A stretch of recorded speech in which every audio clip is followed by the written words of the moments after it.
So, ayan na nga guys, nasa kamay ko na tong Geisha White Whitening Soap ng Japan.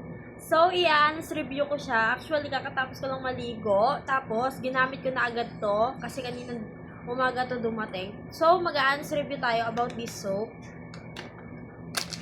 Tapos, pag binuksan nyo yan, dalawa na rin yung laman nito sa loob.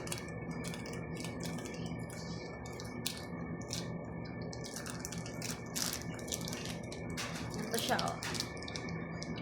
Ayan, ganyan. Tapos, meron pa yung isa.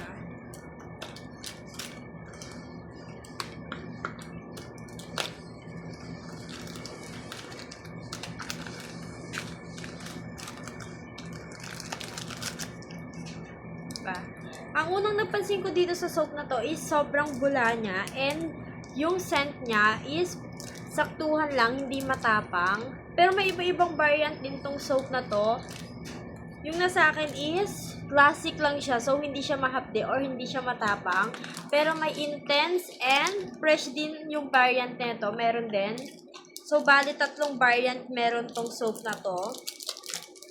Pag si classic yung in-order nyo, is sobrang mild lang niya sa skin natin. Kasi nga, pang mga sensitive skin tong classic na Geisha White.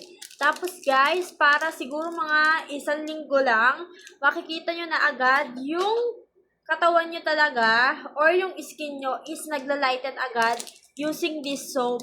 Ituloy-tuloy nyo lang or i-maintain nyo lang and mag-focus lang kayo sa kanya. After 1 month guys, makikita nyo na talaga agad yung result yan na nagbago talaga yung balat nyo or nag-lighten talaga yung balat nyo.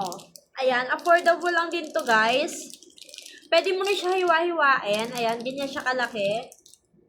Tapos, yung amoy talaga nito guys, kakapit talaga sa mga balat nyo pag ginamit nyo. Kaya kung gusto mo nito, ilalagay ko yan sa yellow bag.